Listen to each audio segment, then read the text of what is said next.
Hello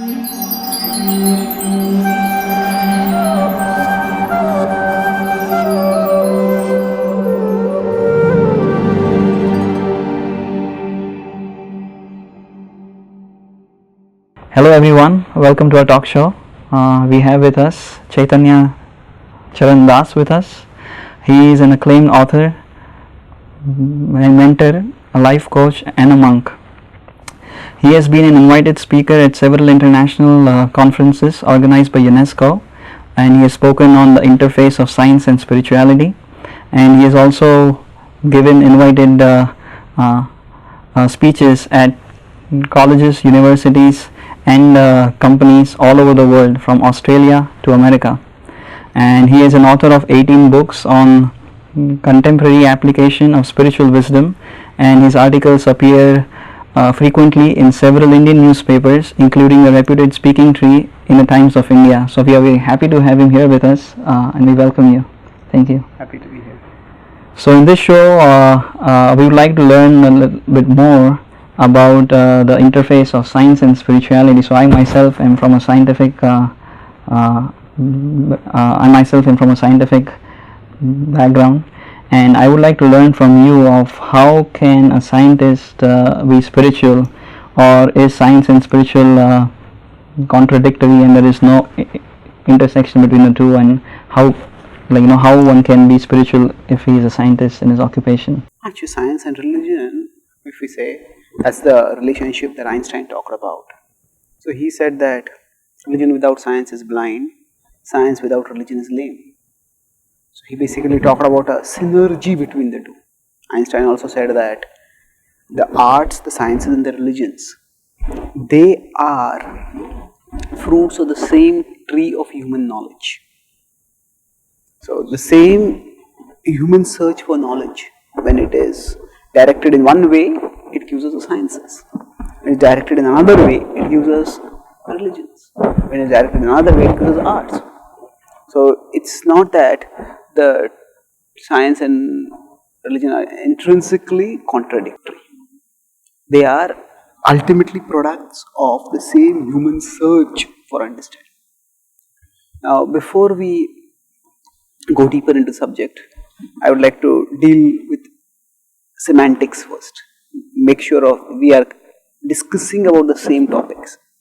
That what are we referring to when we talk about science on one side, and when we talk about religion or we talk about spirituality, what are we referring to actually? So the word science developed in around the 18th century. Newton did not call himself a scientist, although we consider him one of the pioneering scientists. He basically called himself a natural philosopher. That was the theology. This book itself was called a book on treatise on natural philosophy. Natural philosophy was a branch of philosophy which studied nature and tried to understand. So, for example, Newton saw a fruit falling. Just last month I was in Cambridge, and there I had gone to give a lecture in Cambridge, and there the devotees took me to the tree, reputedly the tree, or a descendant of the tree, where Newton apparently saw the fruit falling, or something like the fruit fell on his head, whichever way it is. So the point is, when he saw the fruit falling, he could very well have eaten the fruit and gone his way. He didn't do that. So, before him, after him, millions of people have seen fruits falling. They just eaten it and gone their way. He asked the question, what made this fruit fall? What made this fruit fall? Now, it is his brilliance that in finding the answer to this question, he came up with the theory of gravity. And then the theory of gravity was the starting of the engine of scientific progress. And many scientists, all brilliant in their own ways, contributed to the development of science. At the same time, if we look at two aspects of this, first is the very question that why did Newton ask what made this fruit fall? that very question, what made this fruit fall, has an assumption in it. The assumption is things don't just happen in a disorderly fashion. There is some cause-effect correlation, and there is some order which determines the cause-effect correlation, which makes things which makes things happen. Now, why should there be a cause-effect correlation? Science discovers the cause-effect correlation. Science comes up with theories, and then it proves or disproves the theories of cause-effect correlation. So, the brilliance of scientists is in observing the patterns, observing the phenomena around us, discerning certain patterns, and then coming up with theories which often have a mathematical component to them. So, we find that the universe has things in the world have an order of mathematical precision. So, the brilliance of science is in finding out that order. So, that's good. Science explains nature, how nature functions. But science doesn't answer the question why nature functions according to order. There is the order in nature which science explains, but why that order is present at all originally in nature, that is something which science can't explain. So science offers explanations of nature, but the explainability of nature requires an explanation. If, say, F is equal to gm1 m2 upon r square, that's the law of gravity, mathematically formulated. Now, this whole concept of a square, that's actually a concept in my head. So, if, as atheism or materialism would have us believe, we are all just products of some explosion or we just emerged by chance without any higher plan, then my brain is a product of ultimately of chance interaction of things, and the world out there is a product of chance interaction of things. Now, first of all, why should the things out there be orderly? And secondly, why should they be orderly in a way that correlates with the way my mind thinks? Why? The explainability of nature requires an explanation. And India's eminent mathematician, Srinivasa Ramanujan, he said that an equation for me has no meaning unless it represents a thought of God. So science offers explanations of nature, spirituality offers us the explanation for the explainability of nature. So both nature and the human intelligence have both been arranged by a higher intelligence. And that higher intelligence that has ultimately been responsible for both, that has arranged a correlation between them. So the light of reason which we human beings have been endowed, that is what enables us to progress in science and understand the order that pervades nature. So the same light of intelligence, when we use it for exploring not the material phenomena, but what lies beyond the material phenomena, that gives rise to spirituality. So spiritual understanding and scientific understanding both are functions of the same human intelligence. And that human intelligence is directed towards studying the material world around us, that leads to scientific progress, scientific knowledge. When we look at what lies beyond the world of matter, that leads to spiritual progress. I see, that's very helpful. So I think philosophy is the common thing that kind of unites science and religion, I guess, because both, as you mentioned, both use the human endowments of intelligence, and whether it is used to advance the material science or whether used to advance spiritual science is basically a faculty of the intellect, and I think the philosophical understanding is what is a commonality. So is philosophical understanding the commonality between science and religion? See, Science is by itself non-philosophical. Science is simply a tool for acquiring knowledge.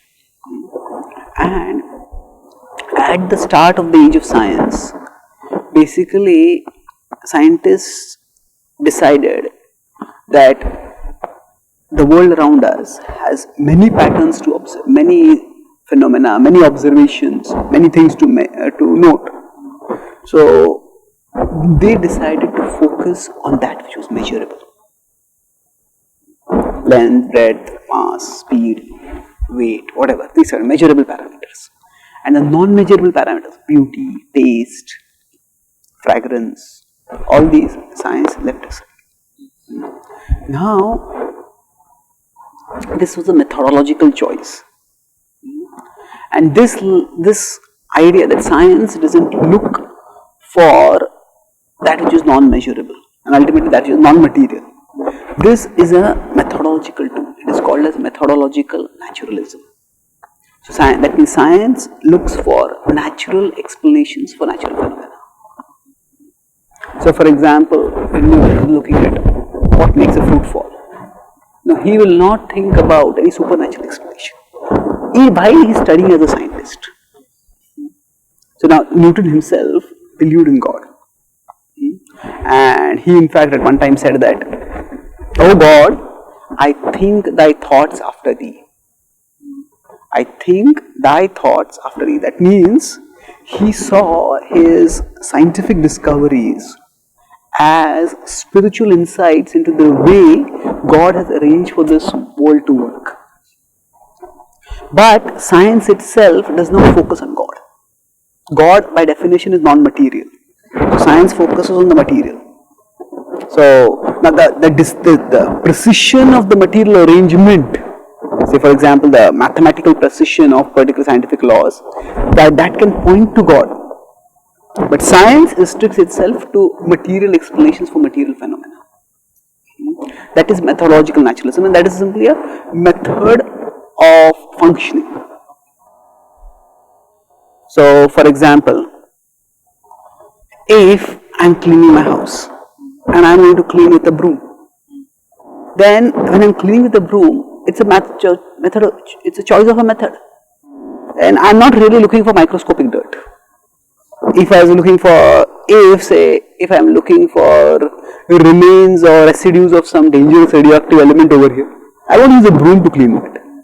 I will use some other device. When I use a particular tool, that tool brings a focus, that tool also brings a limitation. That which is focused on, other things go out of focus. So a broom cannot help me to remove decaying radioactive waste. I'll need something else for that. Science, when it focuses on the material, it pushes aside the non-material, and that is not focused on. Now, unfortunately, over the centuries, from the time of Newton, there was a subtle but strong shift from methodological naturalism to metaphysical naturalism. That means that methodological naturalism is, we will look for natural explanations for natural phenomena. But metaphysical naturalism is, there is nothing beyond the natural. That the natural, that is whatever is observable by science, what is measurable by science, whatever is there in this material nature, that is all that exists. Now this is not a scientific finding. It is not a scientific conclusion. It is scientific presumption. Conclusion is what comes at the end of the process of knowledge. Presumption is what comes at the beginning of the process of knowledge. So there is no scientific theory or experiment that can prove that there is nothing non-material existing. You cannot prove that. If we say there is nothing non-measurable that exists, so if science argues like that, well, the scientist himself or herself is non-measurable. How do you measure? Now, what do you measure? You can measure my height, you can measure my weight, but the consciousness is not measurable. So, the scientific method, if followed as not a methodological tool, if it is used as a metaphysical principle, then it makes the scientist only non-existent.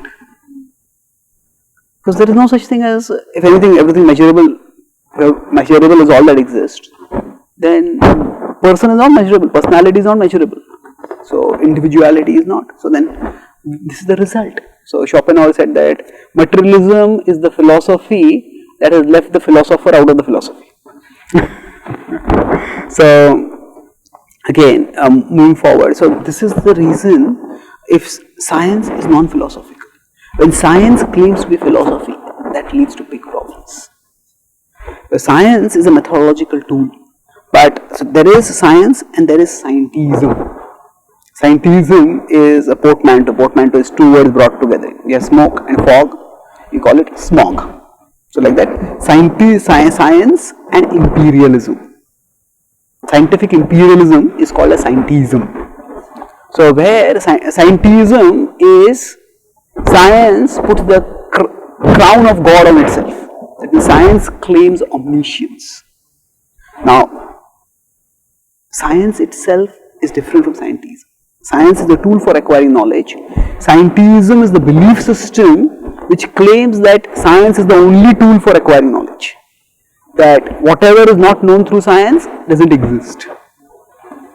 So, when science takes on an ideological garb, then that creates problems. That is where science and spirituality come in conflict. Okay, that's what I was wondering about.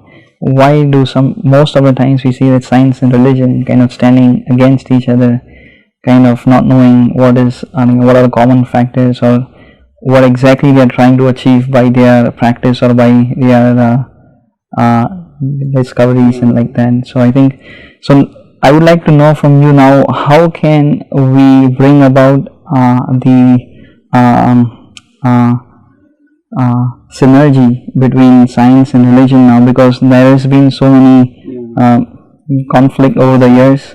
So how do we make the religionists understand that they shouldn't be that much of narrow-minded, that they see science as always something, and how do we make the scientists have some faith in people who are religious and at the same time not look, how do we bring about the synergy between those two? There's at a philosophical or conceptual level, and there's a practical level, both. So at a conceptual level, the science should not let itself be misappropriated by atheists and materialists, people who have their own ideological agenda. So science does not talk about God directly. There are people like Newton and Galileo and many others who, from scientific observation, infer the existence of God. But science does not talk about the non-material directly. Atheists sometimes misappropriate the prestige of science and claim that the non-material doesn't exist. So this is misappropriation of science by atheists, and this needs to be avoided at one level. So the conflict is actually not between science and religion. It is between materialism and spirituality. And materialists sometimes misappropriate science, and they try to say that science is itself anti-spiritual, or to be scientific you cannot be spiritual. It's not like that. Now that's one side, science should not be misappropriated, but on the other side also there is responsibility of those who are on the spiritual side. There is, in spirituality, there are two limbs, there is philosophy and there is religion. So just like in science there is theory and there is experiment, so philosophy is like the spiritual counterpart of theory, and religion is the spiritual counterpart of experiment. So the philosophy tells us, okay, there is a non-material component to our being. The religion gives us processes by which we can experience higher fulfillment. The two are meant to go together. Sometimes the religious practices become ritualistic, non-philosophical, and then sometimes they degenerate into superstitions. They become irrational, and quite often this sentimental or fanatical or irrational kind of religion, this becomes the target of attack of the atheists, and they reduce spirituality down to the most extreme expressions of religion. And they say, you release nuts, you believe stuff like this? How can you don't make any sense, you are irrational. But that is not spirituality, that is a distortion of one limb of spirituality. So on the side of the religionists or the spiritualists, so religionists are the religious people are the practitioners. So religious people are also spiritual. Spirituality includes things. So if the religious people are non-philosophical, they may not be spiritual. They may just become ritualistic, and in the name of being ritualistic, they may also become anti-spiritual. Extremist is very possible. So if the religious people also have proper philosophical understanding, then they understand that our practice of spirituality is meant to take us beyond it, to give us knowledge of that which lies beyond this world. And we focus on that knowledge and we focus on the pursuit of that knowledge using our spiritual practices. And as far as functioning in this world, the material world is very complex. And there are different ways of looking at the material world. So science offers us one way of looking at the material world. Scripture may also give some material knowledge. Scripture offers another way of looking at the material world. Adi bhutam ksharo bhava. The Bhagavad Gita says that the material world is constantly changing. So that's why there is no absolutism with respect to knowledge of the relative. So science offers us one way of looking at the world, and science's way of looking at the world within a limited framework works. That means, if I send a message, you may be in another part of the world. You may go to America tomorrow, and I send you a message, it reaches you. So at a functional level, science does work. But that functional level is not the ultimate level. There is a nature of reality, and that we need to understand. So if we position scripture, if religionists position scripture as a competitor of science, then they devalue scripture. Scripture is meant for higher knowledge. Scripture may give material knowledge, but that is not competition with science. Science is offering one way of looking at the world. Scripture offers another way of looking at the world materially.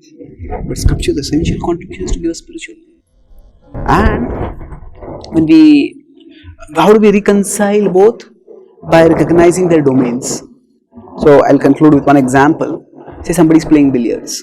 Now, if somewhere we had a camera which is just above the billiards table, you could only see what happened in the billiards table. And you would see that, okay, this stick hit this ball, and this ball hit that ball, and then that ball went into the hole. So now this whole event of the ball going into the hole could be explained in terms of the laws of physics. Because this stick hit it with this angle, this momentum, this speed, the chain of events happened, that's how the ball went into the hole. This is the correct explanation. If I expanded the scope of the camera, look further, I would see there's a player over there. And the expertise of the player is what made the ball go into the hole. So, these two are not contradictory, they are complementary. So, science focuses on material phenomena. It's like a camera focuses on the billiards. But spirituality expands the scope of the camera and shows that there are conscious agents who are working also. So spirituality deals with consciousness primarily. Science deals with things, material things. And science can improve the things around us. But science offers very little methodology improving us internally. Martin Luther King said that we have guided missiles and misguided men.